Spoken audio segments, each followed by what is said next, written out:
नमस्कार दोस्तों, मैं राकेश कुमार प्रजापति आधुनिक हिंदी चैनल पर आप लोगों का स्वागत करता हूं। जैसा कि आप सब लोगों को पता है, मेरे YouTube चैनल पर हिंदी विषय के व्याकरणिक बिंदुओं और उसके अलावा जो साहित्यिक बिंदु हैं हिंदी साहित्य के, उनके बारे में हमेशा जानकारी दी जाती है। मैं हमेशा ही जो है हिंदी विषय के अलग अलग बिंदुओं पर को लेकर वीडियो बनाता रहता हूं।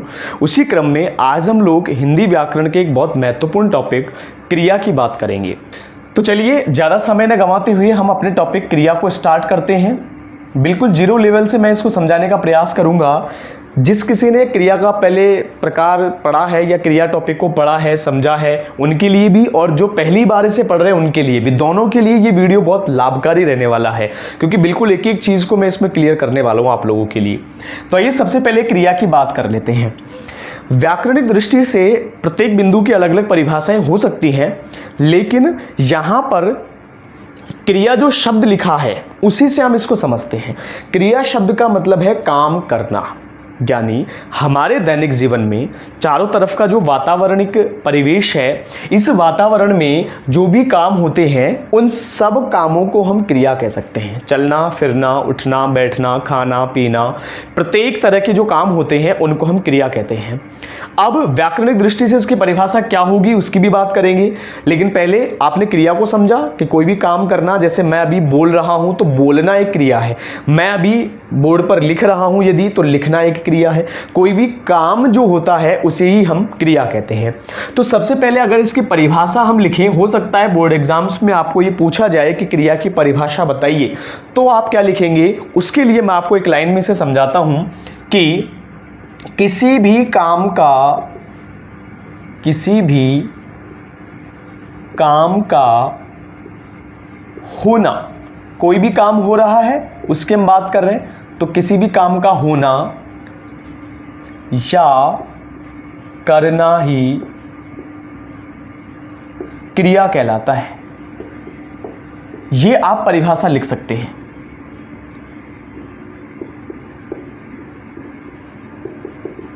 किसी भी काम का होना या करना ही क्रिया कहलाता है। जो भी काम हो रहा है, कोई भी काम किया जा रहा है, काम से मतलब कार्य, क्रिया, कार्य या काम एक ही बात है। जो भी काम हो रहा है, जैसा कि मैंने अभी पहले भी बोला कि चलना फिरना, खाना पीना, उठना बैठना, नहाना धोना, लिखना पढ़ना, सोना, ये सब क्रियाएं हैं। अब इनके जो अलग अलग तरह के प्रकार हैं, उन पर पहुंचने से पहले, क्रिया के जो प्रकार होते हैं आप लोगों को पता भी होगा, अगर किसी ने पहले पढ़ा है, नहीं पढ़ा तो हम अभी थोड़ी देर बाद उसके बारे में भी चर्चा करेंगे। उससे पहले मैं एक छोटी सी चीज़ आप लोगों के दिमाग से क्लियर कर दूं। कई बार विद्यार्थी ये समझते हैं कि ये जो क्रिया करने का काम है, यानी जो क्रिया है, वो सिर्फ सजीव प्राणी करते हैं। ऐसा बिल्कुल भी नहीं है। इस संपूर्ण ब्रह्मांड में, हमारे आसपास के पूरे वातावरणिक परिवेश में, जो भी अपना वातावरणीय परिवेश है उसके अंदर जितनी भी चीजें हैं, चाहे वह सजीव हो या इसके अलावा वह निर्जीव हो, दोनों ही प्रकार की जो चीजें हैं वो हमेशा क्रिया करती है। और उसका उदाहरण देकर मैं आपको समझाता हूं। पहले देखिए, सजीव के बारे में बात करें।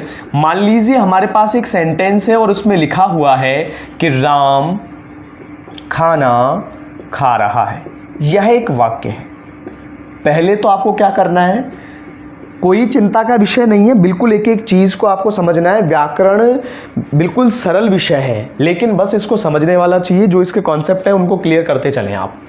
यहां पर आप देख रहे हैं खा रहा है, जो एक शब्दांश लिखा हुआ है उसको हम, सॉरी वाक्यांश है ये, शब्दांश नहीं है, जो वाक्यांश लिखा हुआ है उसको हम कहेंगे क्रिया। और इस कार्य को, जो खाने का कार्य हो रहा है, उसे हम क्रिया भी कह सकते हैं। इसको करने का काम कर रहा है राम। जो क्रिया को संपन्न करता है या क्रिया को करता है या काम करता है, उसको हम अपनी व्याकरणिक दृष्टि से हम कहते हैं कर्ता। यानी ये जो राम है उसको मैं कर्ता कहूंगा, और यहां जो काम हो रहा है उसे हम क्रिया कहते हैं। ये दोनों चीजें आपके दिमाग में क्लियर होनी चाहिए। अब पहली बात ये है कि इस क्रिया को करने का काम कौन कर रहा है? राम कर रहा है, तो राम सजीव है, बिल्कुल सही बात है। लेकिन क्रिया तो निर्जीव भी करते हैं, और उसको कैसे समझेंगे हम? निर्जीव का उदाहरण अगर मैं दूं, जैसे मान लीजिए हमने एक वाक्य लिखा कि पेड़ से पत्ता गिर रहा है। बिल्कुल आसानी से आपको इसको समझना है। पूरे वाक्य में कुछ नहीं देखना, सबसे पहले क्रिया को देखना है। क्रिया क्या है इसमें? गिरना। गिर रहा है, ये क्रिया है। क्योंकि हम क्रिया पढ़ रहे हैं तो जितने भी वाक्य आगे आएंगे या उसमें हम अलग अलग प्रकार देखेंगे, सकर्मक, अकर्मक, द्विकर्मक या उसके अलावा जो अन्य भेद होते हैं उनकी जब बात करेंगे, तब भी आपको ये पहला काम करना है कि सबसे पहले आप उस वाक्य में क्रिया को देख लें कि क्रिया यानी कि काम क्या हो रहा है, और दूसरी बार यानी कि दूसरे नंबर पर आपको देखना है उस क्रिया को करने का काम कौन कर रहा है। जैसे यहां खाने का काम कौन कर रहा था, राम, तो राम करता था और ये क्रिया थी। वैसे यहां पर काम क्या हो रहा है, गिरना, तो यानी गिरना शब्द क्रिया है और इसको कौन संपन्न कर रहा है, यानी गिर कौन रहा है, पत्ता। तो यहां पर ये जो पत्ता है ये करता है, और जो क्रिया को संपन्न करता है उसे कर्ता कहते हैं। इसलिए आप देख रहे होंगे पत्ता तो निर्जीव है, क्योंकि राम तो सजीव था यहां, और पत्ता क्या है, निर्जीव, लेकिन फिर भी पत्ता क्रिया कर रहा है। इसलिए आप हमेशा एक चीज ध्यान रखें, सजीव तथा निर्जीव दोनों ही प्रकार की वस्तुएं, दोनों ही प्रकार की जो चीजें हैं वो क्रिया करती हैं। और एक उदाहरण से हम देखें, मान लीजिए लिखा हुआ है कि पत्थर गिर रहा है या पत्थर गिर गया। अब गिरने का काम किसने किया, पत्थर ने, तो पत्थर करता है और इस क्रिया को संपन्न पत्थर कर रहा है। इससे आप ये समझ लीजिए कि दोनों ही प्रकार की जो वस्तुएं होती हैं वो क्रिया करती ही करती है। आपने दो चीजें इसमें देखी, एक तो आपने क्रिया का प्रकार देखा और क्रिया को संपन्न करने वाला होता है कर्ता। एक चीज और इसमें काम आती है, उसको मैं आपको इधर समझा देता हूं, देखिए, और वो होता है कर्म।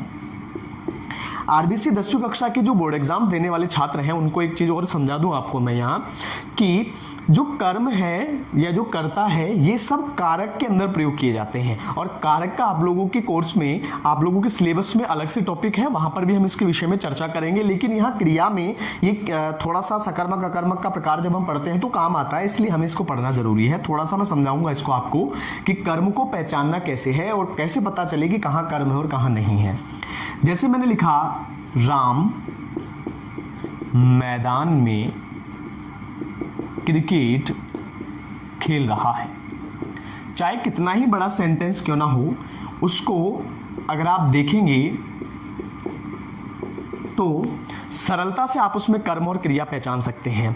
तो देखिए, सबसे पहले मैंने आपको बताया क्रिया क्या होती है, जो काम होता है उसे क्रिया कहते हैं, उस काम को संपन्न करने वाला कर्ता होता है, और कर्म क्या है। तीन चीजें आपको क्रिया के टॉपिक में समझना बहुत जरूरी है। देखिए आगे, यहां पर मैंने आपको कहा था सबसे पहले नंबर पर आपको पहचानना है क्रिया को। इसमें क्रिया क्या हो रही है, खेलना, खेल रहा है, ये क्रिया पूरी हो रही है। एक नंबर पर हमने क्रिया को देख लिया। दूसरे नंबर पर हमें ये देखना है कि खेलना क्रिया को कर कौन रहा है, तो खेलने का काम कौन कर रहा है, राम, यानी ये है कर्ता। और अब तीसरे नंबर पर हम पहचानेंगे कर्म को, और कर्म को पहचानने के लिए आप हमेशा याद रखें कि कर्ता और ये है अपनी क्रिया, इन दोनों के बीच में यहां आपको एक प्रश्न करना है, और प्रश्न होगा क्या और किसको, इन दोनों में से एक प्रश्न करना है आपको। यदि क्या से उत्तर आ जाए तो ठीक है, क्या से उत्तर नहीं आए तो किसको से प्रश्न करना है। दोनों में से किसी भी प्रश्न से यदि वाक्य में उत्तर मिल रहा है तो जो उत्तर मिलेगा वही कर्म है, और यदि उत्तर नहीं मिल रहा तो वाक्य में कर्म नहीं है। कैसे, देखिए, ये क्रिया थी, वाक्य कितना ही बड़ा हो, मैं बार बार कह रहा हूं, आपको किसी चीज को नहीं देखना है, सिर्फ क्रिया को और कर्ता को देखना है और फिर प्रश्न करना है। जैसा कि मैं आपको बताता हूं, मैंने देखा राम करता है, खेलना क्रिया है। अब मैं बीच में प्रश्न करूंगा, राम क्या खेल रहा है, तो क्या आपके दिमाग में उत्तर आया, क्रिकेट, और क्रिकेट ही क्या है, कर्म है। आप लोगों से मैं फिर कह रहा हूं, तुक्का नहीं लगाना है, तुक्का लगाने वाले हमेशा पीछे रहते हैं, इस बात को आप हमेशा ध्यान रखना।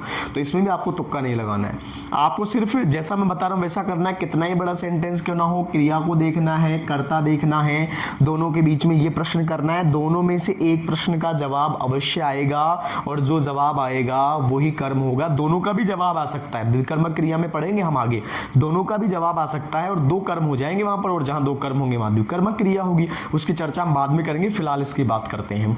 तो मैं मानता हूं कि यहां तक का विवरण आप लोगों को समझ में आया होगा। एक बार फिर मैं थोड़ा सा तुरंत बता दूं। सबसे पहले हमने क्रिया की परिभाषा की बात की, किसी भी काम का होना या करना क्रिया कहलाता है। फिर हमने देखा कि सजीव और निर्जीव दोनों ही क्रिया करते हैं। क्रिया जो काम होता है उसे कहते हैं, उस काम को करने वाला कर्ता कहलाता है, जैसा कि हर वाक्य में है। और उसके अलावा कर्म जो महत्व रखता है, क्रिया वाले टॉपिक में आगे काम आएगा, उसको कैसे पहचानना है, ये सारी चीजें आपने देख ली हैं। तो आइए इसके साथ ही अब हम बात करते हैं कि क्रिया के प्रकार क्या होते हैं, उनको कैसे पढ़ा जाता है, और एग्जाम में किस तरह के प्रश्न बनते हैं, चाहे वो कंपटीशन के एग्जाम हो चाहे आपके बोर्ड एग्जामिनेशंस हो, उनके अंदर किस तरह के प्रश्न आपके जो हैं वो बनते हैं। डस्टर रख देता हूं। देखिए अब हम बात करेंगे भेदों के बारे में। यहां मेरा मतलब, यहां भेद शब्द लिखा है केवल मैंने, इस भेद का मतलब है क्रिया के भेद। अब क्रिया के भेद जो हैं दो प्रकार से होते हैं विद्यार्थियों। पहला प्रकार होता है कर्म के आधार पर। पहला प्रकार क्या है? कर्म के आधार पर। यानी अब ये कर्म का आधार क्या है कि क्रिया जो होगी उसकी पहचान हम कर्म से करेंगे। बिल्कुल सिंपल है कि अगर वाक्य में कर्म है तो कौन सी क्रिया होगी, कर्म नहीं है तो कौन सी क्रिया होगी, एक कर्म है तो कौन सी होगी, दो कर्म है तो कौन सी होगी, उस पर चर्चा करेंगे हम। और इसके अलावा जो दूसरा प्रकार होता है क्रिया का, वो होता है रचना के आधार पर, और उसका प्रकार हम बाद में पढ़ेंगे। पहले हम कर्म के आधार के जो अलग अलग भाग हैं उनकी बात कर लेते हैं, उपभेदों की। तो आइए, कर्म के आधार पर कौन कौन से भेद होते हैं पहले उनको समझाऊंगा आपको मैं, और उसके बाद उसको डिटेल से पढ़ेंगे बिल्कुल, तो आप बिल्कुल कंफ्यूज ना हो। देखिए जहां जहां भी लिखने की आवश्यकता होगी मैं बोलता जाऊंगा, आप बिल्कुल कंफ्यूज ना हो कि मैं बीच में बोल नहीं रहा कि कहां लिखना है क्या लिखना है। बिल्कुल क्रिया का टॉपिक आपने लगा रखा है, परिभाषा मैंने मिटाई नहीं है, परिभाषा आप लिख लें, आपके पास ऑप्शन है, वीडियो रोक कर भी आप लिख सकते हैं। इसके बाद हम बात कर रहे हैं भेदों के बारे में। वो तो सिर्फ जो विवरण मैंने समझाया था वो केवल समझना है, आपको याद रखना, उसको लिखना नहीं है। इसके बाद कर्म के आधार पर भेद, ये लिखना है लेकिन अभी नहीं, पहले समझना है उसके बाद।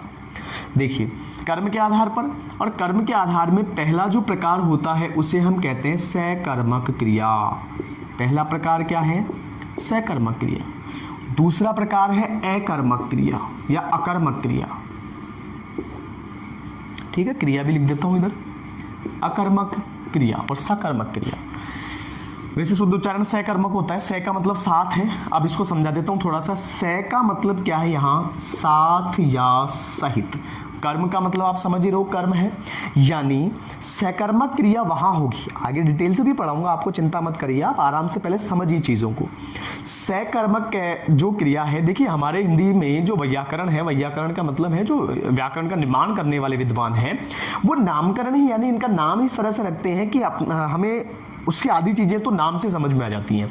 जैसा कि यहाँ पर से है, से का मतलब साथ, और कर्म यानी कर्म। कर्म के साथ यदि क्रिया प्रयोग होगी, वाक्य में क्रिया है, क्रिया के साथ यदि कर्म आ रहा है। अब कर्म दो प्रकार से होता है, उसकी चर्चा बाद में करेंगे जब सकर्मक की डिटेल पढ़ेंगे। तो अगर कर्म उपस्थित है तब तो सकर्मक क्रिया होगी, अगर कर्म नहीं है तो अकर्मक होगी। क्यों? क्योंकि देखिए ए का मतलब है बिना, और कर्म यानी कर्म। कर्म के बिना क्रिया है तो अकर्मक, कर्म के साथ क्रिया है तो सकर्मक क्रिया। बस सकर्मक अकर्मक समझ में आ गई आपको, डिटेल से भी पढ़ेंगे अभी। पहले सकर्मक क्रिया के और जो भेद होते हैं उनको थोड़ा सा यहां मैं बता दूं आपको।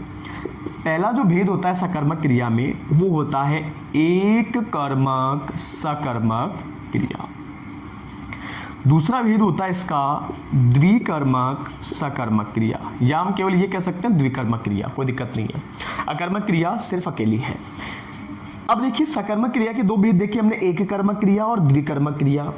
इन दोनों को भी यहाँ थोड़ा सा नामकरण से समझा देता हूँ, उसके बाद डिटेल से पढ़ेंगे। यहाँ देखिए एक का मतलब सिर्फ एक से है, यानी होगी तो सकर्मक क्रिया दोनों में ही, लेकिन यहाँ जो कर्म होगा उसकी संख्या एक होगी, यहां कर्म की संख्या दो होगी। यदि वाक्य में दो कर्म आ जाए तो द्विकर्मक, एक कर्म आए तो एक कर्मक, सकर्मक क्रिया।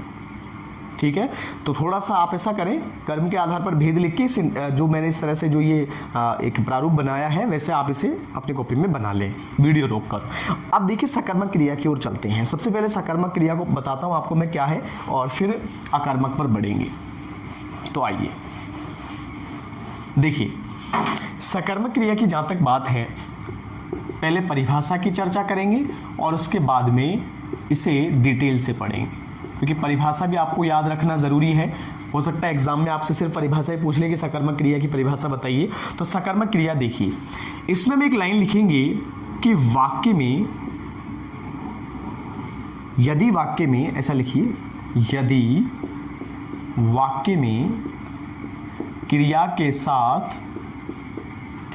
साथ प्रत्यक्ष, अभी समझाऊंगा इसको भी आपको मैं, प्रत्यक्ष या अप्रत्यक्ष रूप से कर्म उपस्थित हो,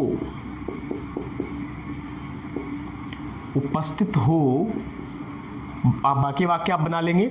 यदि वाक्य में, सॉरी मैं लिखना भूल गया मैं यहाँ, यदि वाक्य में क्रिया के साथ प्रत्यक्ष या अप्रत्यक्ष रूप से कर्म उपस्थित हो तो वहां हमेशा सकर्मक क्रिया होती है। यानी सीधा सीधा हम ये समझ सकते हैं कि जहां कहीं भी किसी भी वाक्य में क्रिया के साथ कर्म होगा तो सकर्मक होगी। अब कर्म उपस्थित रहने के दो तरीके हैं, प्रत्यक्ष रूप से कर्म हो सकता है और अप्रत्यक्ष रूप से कर्म हो सकता है। दोनों में से किसी रूप से कर्म है तो फिर वहां पर सकर्मक क्रिया ही होगी। अभी प्रत्यक्ष और अप्रत्यक्ष क्या है वो समझिए। सबसे पहले देखिए, प्रत्यक्ष का मतलब क्या है, जैसे मैं अभी आप लोगों को सामने मुखातिब हूं तो मैं प्रत्यक्ष हूं। अप्रत्यक्ष का मतलब मौजूद तो है लेकिन दिख नहीं रहा। जैसे देखिए मैं आपको एक चीज बताऊं कि वाक्य में यदि कर्म लिखा हुआ है, हम प्रश्न करेंगे क्या और किसको, जैसा कि मैं आपको पहले बता ही चुका हूं, तो अगर उससे आंसर आता है तो फिर, और वो लिखा हुआ है वाक्य में, तो फिर प्रत्यक्ष होगा। यदि वाक्य में प्रयोग नहीं हुआ है लेकिन कर्म तो है, वाक्य में नहीं लिखा हमने लेकिन कर्म है, तो वो अप्रत्यक्ष रूप होता है। दोनों के ही उदाहरण देता हूं मैं आपको, यहां देखिए। अब एक चीज आप याद रखिए, दोनों ही जो उदाहरण लिखूंगा मैं प्रत्यक्ष और अप्रत्यक्ष के, वो दोनों ही सकर्मक क्रिया है, क्योंकि दोनों में ही सकर्मक क्रिया तो होगी, कर्म उपस्थित है। कैसे है देखिए, सबसे पहले मैं प्रत्यक्ष की बात करता हूं। मैंने लिखा बच्चा भोजन बना रहा है।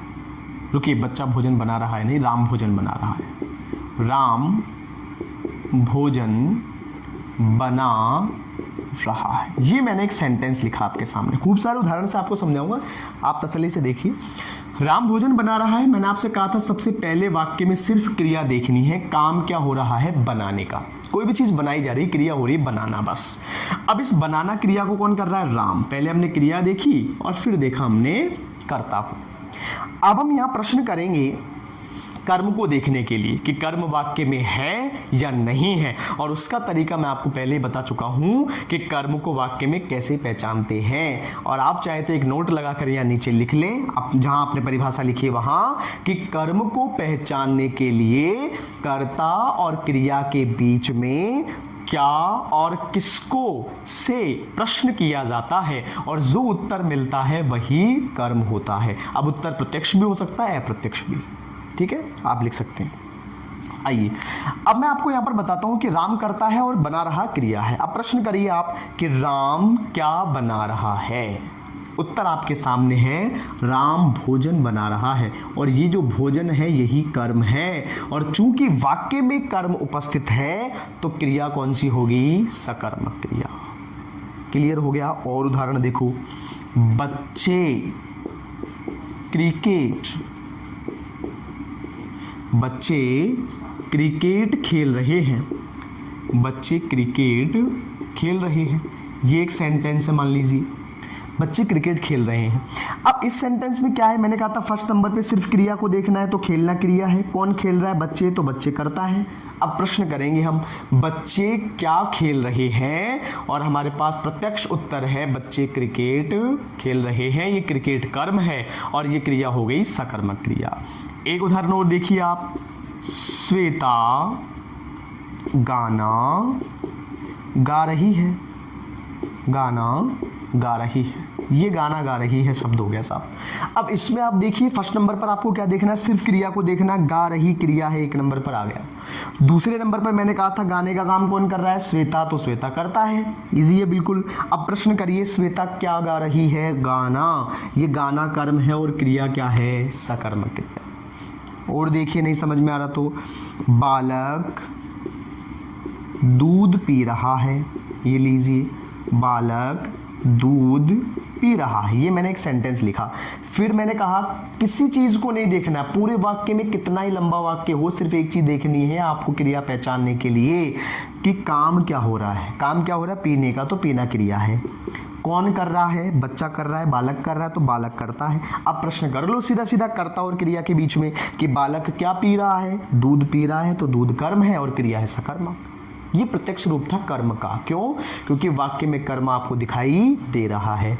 अब कंफ्यूज मत होना, कुछ उदाहरण ऐसे आएंगे, अभी समझा रहा हूं आपको मैं, कि उनमें कर्म होगा लेकिन वाक्य में लिखा हुआ नहीं होगा। कैसे, इन्हीं उदाहरणों से देखो समझाता हूं आपको मैं।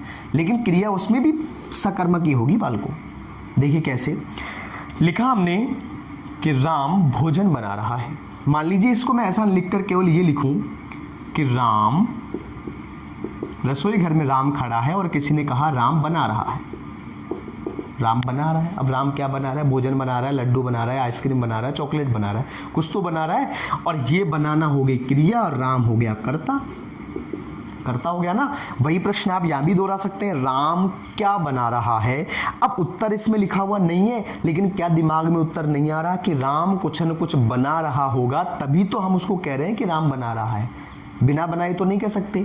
दूसरा, अब यहां पर वो अपने पास उदाहरण खूब सारे हैं, यानी उत्तर खूब सारे आ रहे हैं। यहां तो क्या फिक्स था उत्तर कि भोजन बना रहा है, क्योंकि लिखा है हमने, प्रत्यक्ष रूप है ये। और यहां पर भी कर्म तो है, क्योंकि वो जो बना रहा है वो कर्म है, लेकिन वाक्य में उसका प्रयोग नहीं हुआ है। इसलिए यहां पर जो शब्द आएगा उसे हम कर्म मानेंगे। और क्रिया कौन सी होगी? सकर्मक क्रिया।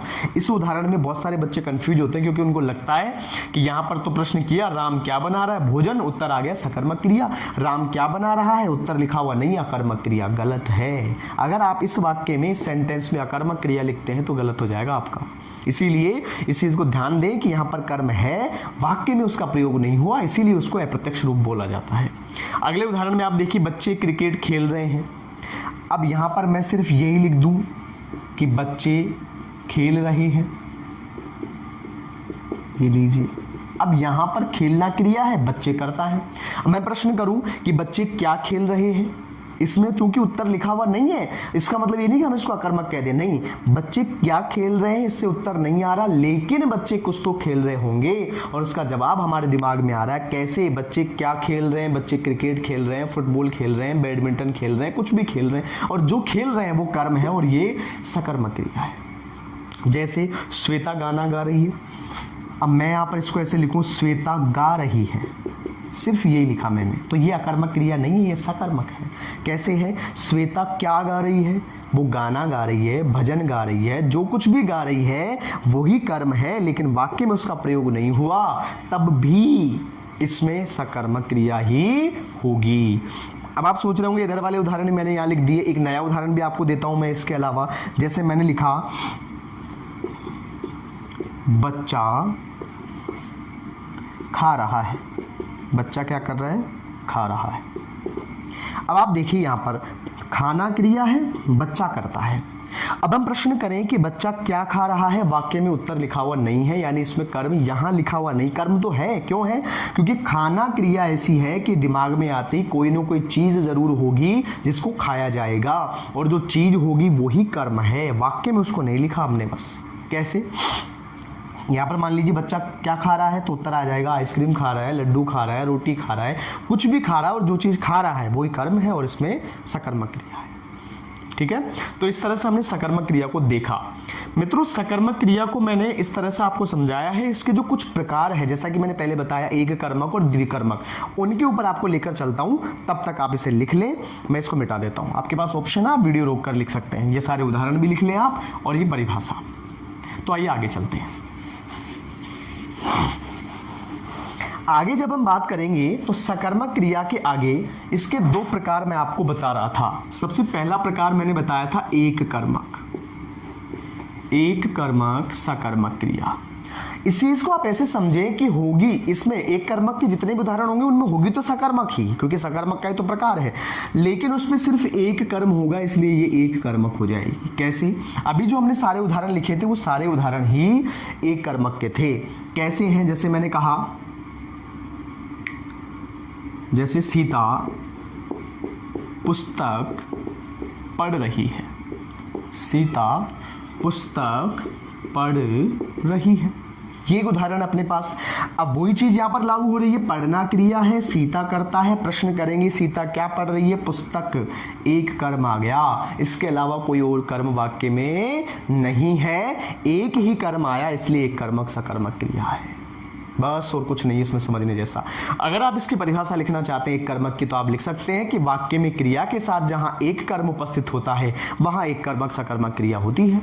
दूसरा जो प्रकार है उसे हम कह रहे हैं द्विकर्मक। जैसा कि नाम से पता चल रहा है इसमें आपको दो कर्म देखने को मिलेंगे। इसमें एक चीज आपको याद रखनी है कि दो कर्म आएंगे। मैंने आपको कहा था कर्म को पहचानने के लिए क्या और किसको से प्रश्न करना है, जैसा कि मैं पहले ही बता चुका हूं आपको। तो ये जो प्रश्न करोगे आप, सिर्फ द्विकर्मक क्रिया का प्रकार एक ऐसा है जिसमें इन दोनों ही प्रश्नों के उत्तर आपको मिलेंगे। और दोनों ही प्रश्नों के उत्तर मिलेंगे कैसे? क्या से तो आपको मिलेगा निर्जीव का उत्तर, निर्जीव कर्म जो होगा उसका, और किसको से मिलेगा? सजीव का। और इस बात से ये सिद्ध होता है कि द्विकर्मक जो क्रिया है उसके अंदर दो कर्म आते हैं, एक कर्म सजीव होता है, एक कर्म निर्जीव होता है। उदाहरण कैसे आते हैं उससे पहले मैं आपको इसमें यहां पर एक परिभाषा बोलना चाहूंगा। परिभाषा आप लिख लें कि जहां वाक्य में क्रिया के साथ दो कर्म उपस्थित होते हैं वहां द्विकर्मक क्रिया होती है। परिभाषा बन गई स्वतः ही। तो फिर हम सीधे उदाहरणों पर चलते हैं। उदाहरण देखिए, द्विकर्मक के उदाहरण। जैसे मैंने लिखा, रमा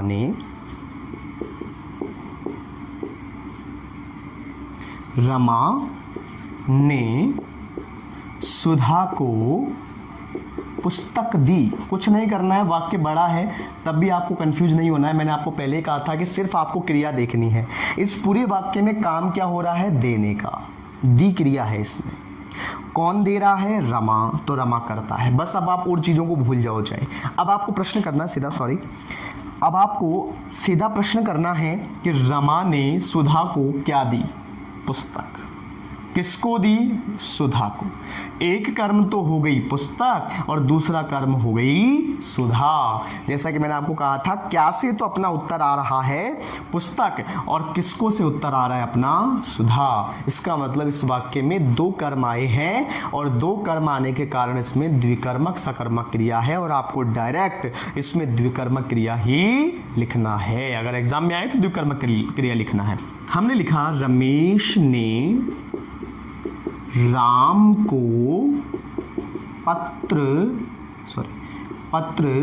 लिखा। ये एक सेंटेंस है, मान लीजिए। इस वाक्य में आप देखिए लिखना क्रिया है। अब आप समझ ही गए होंगे, बार बार कहने की जरूरत नहीं। लिखने का काम हो रहा है तो लिखना क्रिया है। लिख कौन रहा है? लिखने का काम कर रहा है रमेश, तो रमेश करता है। अब आप प्रश्न करिए कि रमेश ने क्या लिखा? पत्र लिखा। रमेश ने किसको लिखा? राम को लिखा। तो यहाँ राम एक कर्म है और पत्र दूसरा कर्म है। इसका मतलब यहाँ पर दो कर्म उपस्थित हैं, इसलिए द्विकर्मक क्रिया है। आपकी जानकारी के लिए बता दूं कि जहां वाक्य में दो कर्म होते हैं वहां पर जो निर्जीव कर्म होता है वो तो होता है मुख्य कर्म, और जो ये सजीव कर्म होता है उसे गौण या पूरक कर्म कहा जाता है। ये आपके काम की चीज नहीं है, सिर्फ समझा रहा हूं, ये पूछा नहीं जाता है एग्जाम में। ठीक है, इस तरह से ये उदाहरण हो गए द्विकर्मक के। इस वीडियो के अलावा दूसरा वीडियो में प्रयास करूंगा कि आपके एक प्रैक्टिस सेट का भी बना दूं, ताकि क्रिया का प्रैक्टिस सेट आपको उपलब्ध हो तो आप उससे प्रैक्टिस भी कर सकें। इस वीडियो के अंत में भी मैं प्रयास करूंगा कि 10 या 15 उदाहरण ऐसे लिख दूं जिनको बैठकर आप घर पर प्रैक्टिस कर सकें। तो आइए आगे चलते हैं। इसके बाद द्विकर्मक के बाद सकर्मक का प्रकार पूरा हो गया। अब हम अकर्मक की ओर बढ़ते हैं। आइए, कर्म के आधार पर जो दूसरा प्रकार था वो था अकर्मक क्रिया। तो देखिए ये अकर्मक क्रिया है, ये अकर्मक क्रिया। पहली बात, मैंने आपको बताया था कि यहां ए का मतलब है बिना और कर्म का मतलब है कर्म। जहां भी अकर्मक क्रिया होगी वहां कर्म नहीं होगा। इस बात को आप डेफिनेटली मान लें। कर्म नहीं होने का मतलब है न तो प्रत्यक्ष रूप से होगा न अप्रत्यक्ष रूप से होगा, दोनों ही रूप से कर्म नहीं होगा, वहां पर अकर्मक क्रिया होगी। क्योंकि सकर्मक में तो दोनों प्रकार से कर्म होता है, इसमें दोनों प्रकार से नहीं होगा, उल्टा है बस सीधा सा, ये मान लो आप। और इसमें आप परिभाषा लिखना चाहें तो ये लिख सकते हैं परिभाषा कि जहां वाक्य में, मैं लिख ही देता हूं, हो सकता है आप लोगों को समझ में नहीं आए, जहां वाक्य में क्रिया के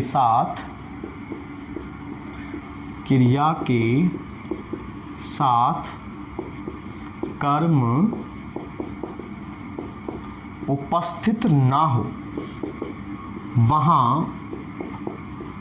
वहां अकर्मक क्रिया होती है। अकर्मक क्रिया होती है। ये हो गई इसकी परिभाषा। इसके बाद हम आगे चलते हैं उदाहरणों की ओर। अकर्मक क्रिया के उदाहरण। अच्छा, यहां पर एक बात और बताता चलूं मैं कि क्रिया से आपके प्रश्न कैसे कैसे बन सकते हैं एग्जाम में। 2-3 तरह से प्रश्न बनते हैं।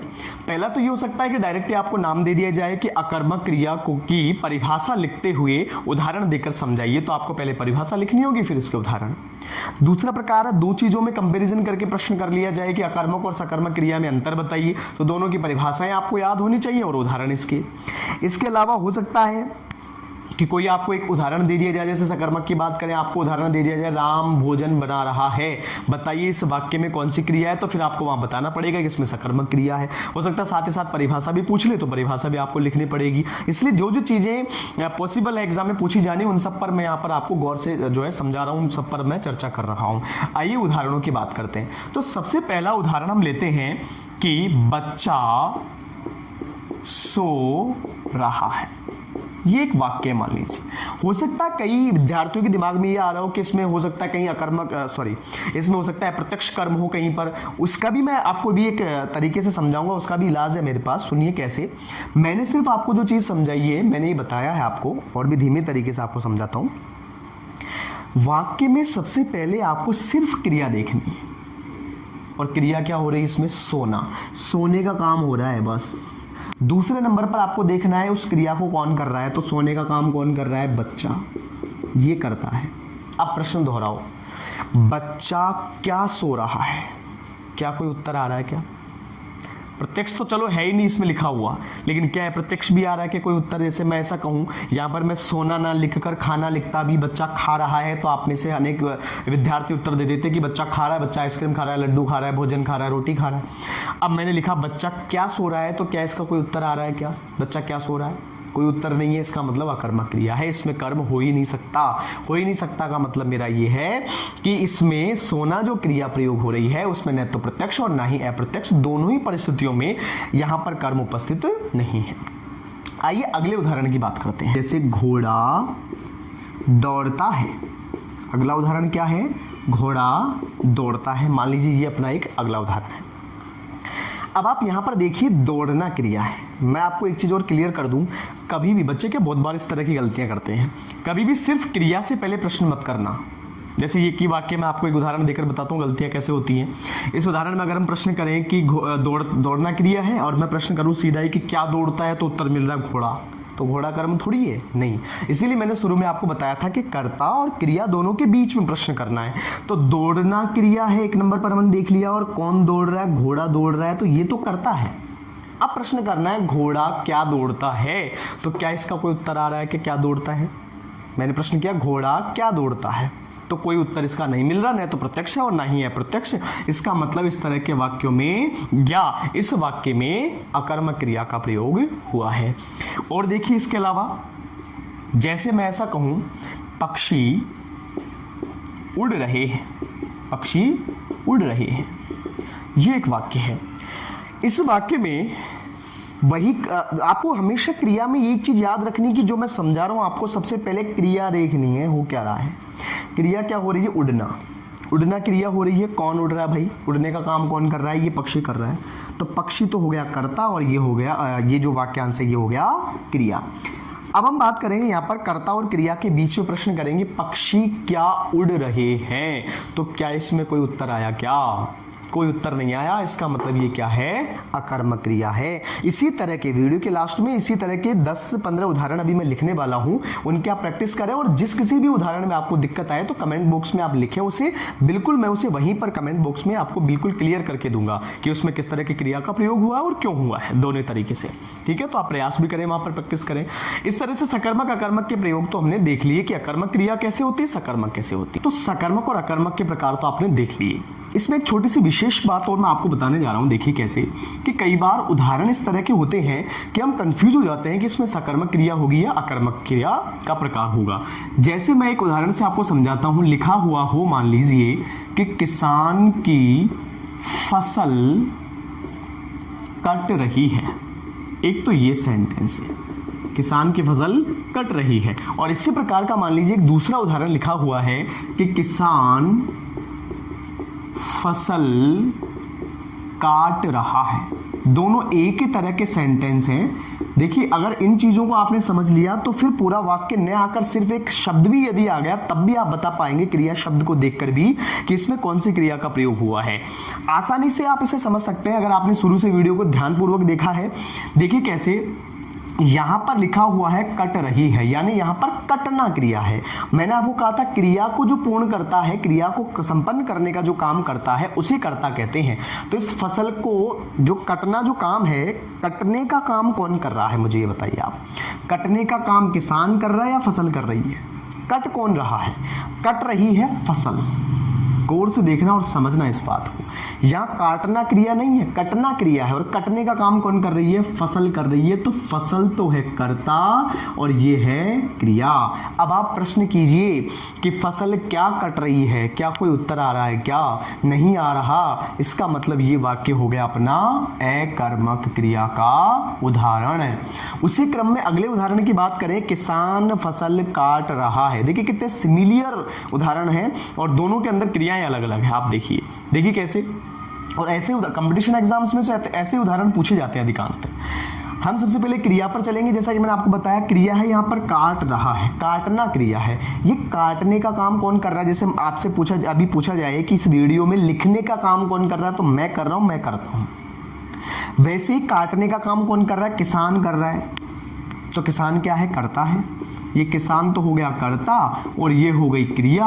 अब वैसे ही जैसे पहले आपने प्रश्न किया था, प्रश्न दोहराएंगे कि किसान क्या काट रहा है और उत्तर क्या मिला? फसल। और ये फसल है यहाँ पर कर्म। आप देखिए यही फसल तो यहाँ काम कर रही थी कर्ता का और यहाँ आकर काम कर रही है कर्म का। इसका मतलब ये क्रिया तो थी अकर्मक और ये क्रिया हो गई सकर्मक क्रिया। इस बात को आप याद रखिए।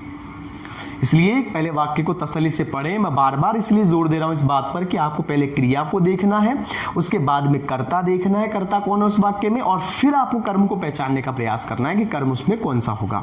आगे चलिए, अब एक छोटा सा उदाहरण मैं आपको दूं यहां पर। जैसे एक क्रिया देखी थी हमने सोना। ये सोना गोल्ड नहीं है, सोना यानी स्लिप, सोना नींद लेना। अब इस सोना शब्द से अगर मैं कोई एक उदाहरण बनाऊं, जैसे बच्चा सो रहा है, इसमें आप देखेंगे सोना क्रिया है। कौन सो रहा है? बच्चा सो रहा है, तो बच्चा करता है। अब आप प्रश्न कीजिए कि बच्चा क्या सो रहा है? क्या कोई उत्तर आया क्या? न प्रत्यक्ष और न ही अप्रत्यक्ष, किसी प्रकार का इसमें उत्तर नहीं आया। इसका मतलब कर्म नहीं है और यह कर्मक है। लेकिन अगर इसी सोना से मैं थोड़ा सा बदल दूं क्रिया को, मैं लिखूं बच्चे को सुला रहा है। सुला रहा है। गौर से देखिए इस वाक्य को आप। सुलाना क्रिया है। कौन सुला रहा है? बच्चा थोड़ी सुला रहा है खुद को, कोई और सुला रहा है। यानी इसमें जो सुलाने का काम कर रहा है वो करता है, जिसको हमने इसमें नहीं लिखा। करता है, जैसे यहां पर मैं ऐड कर देता राम बच्चे को सुला रहा तो राम करता होता, मैंने राम नहीं लिखा, तब भी करता तो है इसमें। लेकिन अब मैं प्रश्न करूं, ये मान लीजिए मैंने करता मान लिया, ये क्रिया है। अब प्रश्न कीजिए कि यहां राम मान लेते हैं, हम कोई भी नाम मान लें कि राम क्या सुला रहा है। इससे उत्तर नहीं आएगा क्योंकि क्या शब्द का प्रयोग निर्जीव कर्म के लिए होता है। तो आप अगले कर्म पर चलेंगे कि राम किसको सुला रहा है? बच्चे को सुला रहा है। और ये हो गया अपना कर्म और ये हो गई क्रिया अपनी सकर्मक क्रिया। इसलिए कभी भी ये मत सोचना कि एक क्रिया ये अगर अकर्मक है तो हर बार ही अकर्मक होगी। नहीं, उसके प्रयोग करने के तरीके से पता चलता है कि क्रिया सकर्मक है या अकर्मक है। जैसे मान लीजिए यहाँ पर कटना क्रिया अकर्मक का काम कर रही थी और इसको हम जब हमने इसको काटना बना दिया तो फिर ये सकर्मक क्रिया हो गई। मैंने कहा खाना, गौर से देखिए ये बहुत ही महत्वपूर्ण उदाहरण है। खाना बन रहा है, बहुत बढ़िया उदाहरण है ये। खाना बन रहा है, गौर से देखिएगा इसको। बनना क्रिया हो रही है। कौन बना रहा है? कोई वाक्य में ऐसा शब्द प्रयोग हुआ कि कौन बना रहा है? अब जो भी बना रहा है, चाहे रमा बना रही हो, सुरेश बना रहा हो, कोई भी बना रहा हो, लेकिन यहां पर वाक्य में तो हमने सिर्फ ये लिखा है बन रहा है। तो क्या राम बन रहा है? क्या राम नहीं बन रहा, वो तो बना रहा है। क्रिया बनाना नहीं है, क्रिया तो बनना है। तो बनने का काम कौन कर रहा है? खाना। खाना तो खुद ही बन रहा है ना, कोई और थोड़ी बना रहा है उसको। अब आपके दिमाग में कंफ्यूजन हो सकता है यहाँ पर। अगर मैं ऐसे लिखता रमेश खाना बना रहा है, तो बनाने का काम रमेश कर रहा था, लेकिन बनने का काम कौन कर रहा है? खाना कर रहा है। इसका मतलब खाना करता है यहाँ पर, और बनना क्या है? क्रिया है। अब आप प्रश्न करिए खाना क्या बन रहा है? तो कर्म क्रिया, क्योंकि कर्म नहीं है। लेकिन अगर इसको मैं बना कर दूं, बना, अब यहां पर मैंने लिख दिया राम। अब पढ़िए, राम खाना बना रहा है, तो बनाने का काम राम कर रहा है, राम करता है। अब प्रश्न करेंगे राम क्या बना रहा है? तो खाना बना रहा है, खाना कर्म है, और ये क्रिया हो गई सकर्मक क्रिया।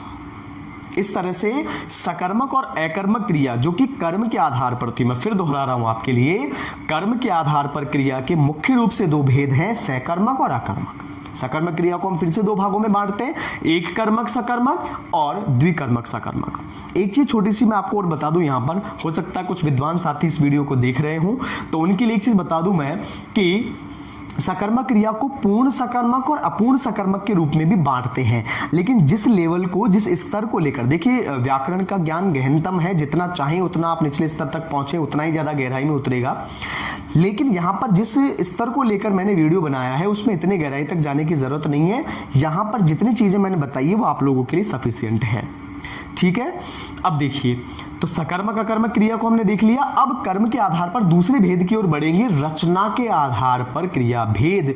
वहां जाने से पहले, हो सकता है रचना के आधार पर क्रिया भेद मैं अगले वीडियो में बनाऊं, लेकिन उससे उस तक पहुंचने से पहले मैं आपके लिए 10 उदाहरण यहां पर लिख रहा हूं। उन उदाहरणों को आप अपनी कॉपी में भी नोट करें, उनके सामने क्रिया का प्रकार लिखिए कि इसमें कौन सा क्रिया का प्रकार प्रयोग हुआ है, और उसको समझने के लिए आप ये तरीका अपनाएं जो मैंने आपको भी बताया था, प्रश्न करके। और उसमें से अगर कोई चीज नहीं समझ में आती तो आप बिल्कुल मुझे कमेंट करें और वहां मैं आपको जवाब देने का प्रयास करूंगा। जो हमने इस वीडियो में सकर्मक और अकर्मक क्रिया के प्रकार पढ़ लिए हैं, बहुत ही अच्छे तरीके से हमने उसको समझा है। तो मैंने अभी ये 10 लगभग उदाहरण हैं आपके। इन 10 उदाहरणों में आपको करना क्या है, इनको देखना है। आप चाहें तो इसका स्क्रीनशॉट ले लें, या इसके अलावा आप चाहें तो अपनी नोटबुक में वीडियो को रोककर भी एक एक उदाहरण लिख सकते हैं, और उनको, इन उदाहरणों को देखकर इनके सामने आपको सकर्मक और अकर्मक के प्रकार देखने हैं। किस तरह से आपको देखना है उसके बारे में हम चर्चा कर ही चुके हैं। प्रैक्टिस करने के बाद यदि किसी भी उदाहरण में कोई समस्या आपको आती है तो कमेंट बॉक्स में उसके बारे में आप लिखें, उसका पूरा विवरण पूरी व्याख्या के साथ मैं आपको वहां समझाऊंगा।